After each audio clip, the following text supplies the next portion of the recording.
नमस्कार बंधुओं, स्वागत है आप सभी का एक बार फिर आपके अपने चैनल श्री प्रभुवाणी में। आज इस वीडियो में हम आपको साल 2024 मार्गशीर्ष पूर्णिमा से जुड़ी संपूर्ण जानकारी प्रदान करेंगे, जैसे कि यह पूर्णिमा कब है, लक्ष्मी पूजन के लिए शुभ मुहूर्त क्या रहेगा, पूजा विधि क्या है, चंद्रोदय समय और साथ ही साथ श्रवण करेंगे इस पूर्णिमा से जुड़ी पौराणिक एवं अलौकिक व्रत कथा का भी। तो चलिए बिना किसी देरी के वीडियो को शुरू करते हैं। किंतु उससे पहले यदि आप हमारे चैनल पर नए हैं और इसी प्रकार हमसे जुड़े रहना चाहते हैं तो कृपया कर चैनल को लाइक, शेयर एवं सब्सक्राइब अवश्य करें। साथ ही साथ जो बेल आइकन दिया गया है उसे भी प्रेस कर दीजिए, जिससे कि यदि हमारे चैनल पर कोई भी नई वीडियो डले तो उसकी नोटिफिकेशन आप तक पहुँच सके सबसे जल्द।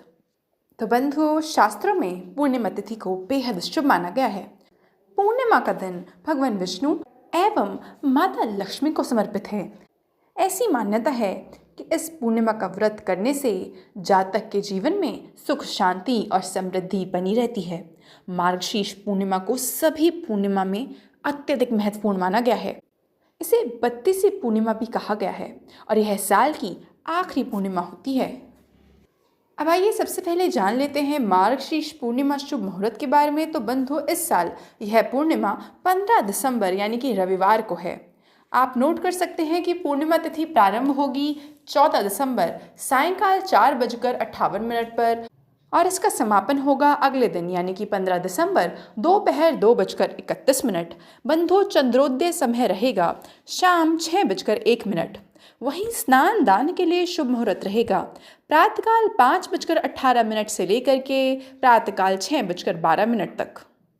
लक्ष्मी पूजन निश्चित काल में रहेगा रात्रि 11:48 से लेकर के रात्रि 12:38 तक। और बंधुओं, सत्यनारायण पूजन मुहूर्त है सुबह 8:24 से लेकर के दोपहर 12:16 तक। आइए अब जान लेते हैं कि क्या है मार्गशीर्ष पूर्णिमा से जुड़ी महत्वपूर्ण पूजा विधि। तो बंधुओं, पूर्णिमा के दिन प्रातःकाल स्नान कर सूर्य देव को आप जल का अर्घ्य दें और उसके पश्चात पूजा स्थल में एक साफ चौकी पर लाल वस्त्र बिछाकर भगवान विष्णु और मां लक्ष्मी जी की प्रतिमा को पंचामृत से स्नान कराएं। चौकी के दोनों ओर केले के पत्ते लगाकर मंडप तैयार कर धूप दीप जलाएं। इसके बाद तिलक कर पीले फल फूल, पंचामृत, केले और हलवे का भोग लगाएं और अंत में सत्यनारायण व्रत कथा पढ़कर आरती करें। और शाम को चंद्रोदय के बाद चंद्रमा को अर्घ्य देकर व्रत संपन्न करें। बंधुओं, मार्गशीर्ष पूर्णिमा व्रत के पीछे कई कहानियां हैं और भारत की सांस्कृतिक रूप से विविध प्रकृति के कारण हर क्षेत्र की कहानी थोड़ी अलग है, लेकिन अंत में भक्तों के लिए उनका एक ही संदेश है। यह कहानियां हमें प्रार्थना करते समय ईमानदारी का महत्व बताती हैं। इसलिए देवताओं को भव्य इशारों की आवश्यकता नहीं होती, उन्हें प्रसन्न करने के लिए व्रत जैसा एक साधारण कार्य ही काफ़ी होता है। तो चलिए आइए श्रवण करते हैं देवी अन्नपूर्णिमा की कहानी का। तो बंधुओं, हिंदू पौराणिक कथाओं के अनुसार देवी पार्वती और भगवान शिव पासी का खेल खेल रहे थे।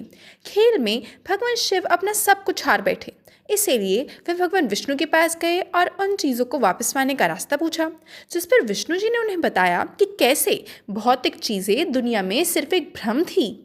इससे माँ पार्वती बहुत क्रोधित हुई, क्योंकि वह भौतिक सुख सुविधाओं की प्रदाता हैं, इसीलिए उसने छिपने का फैसला किया। इससे संसार में भारी अराजकता फैल गई। सभी को संसाधनों की कमी और भोजन की कमी का सामना करना पड़ा। और क्योंकि माँ पार्वती मात्र प्रेम का अवतार हैं, इसलिए वह अपने बच्चों को कष्ट में नहीं देख सकती थी। इसीलिए उन्होंने देवी अन्नपूर्णा का रूप धारण किया और पृथ्वी पर जाकर जिसे भी आवश्यकता हुई उसे भोजन वितरित किया। यही कारण है कि लोग मार्गशीर्ष पूर्णिमा पर व्रत रखते हैं, ताकि उन्हें हमेशा प्रचुरता और पोषण मिले। आइए अब श्रवण कर लेते हैं एक और अनोखी कथा का, जो कि है सत्यवती की कहानी। तो बंधु, हिंदू पौराणिक कथाओं के अनुसार एक राजा था जिसका विवाह रानी सत्यवती से हुआ था। देवताओं के श्राप के कारण सत्यवती नदी में बदल गई। हालांकि वह पानी नहीं रोक पाई, अतः वह एक सूखी नदी थी जो कई वर्षों से जल विहीन थी। वह भगवान विष्णु की सच्ची भक्त थी, इसीलिए उसने बड़े समर्पण के साथ उससे प्रार्थना की। इससे भगवान विष्णु उनके पास आए और उन्हें अपना आशीर्वाद दिया। उसने जल के रूप में अपनी उपस्थिति से उसे आशीर्वाद दिया। यही कारण है कि लोग मार्गशीर्ष पूर्णिमा पर पवित्र नदियों में डुबकी लगाते हैं। तो यह थी बंधु आगामी मार्गशीर्ष पूर्णिमा से जुड़ी संपूर्ण जानकारी। आशा करती हूँ वीडियो आपको बहुत पसंद आई होगी। वीडियो देखने के लिए आपका बहुत बहुत आभार।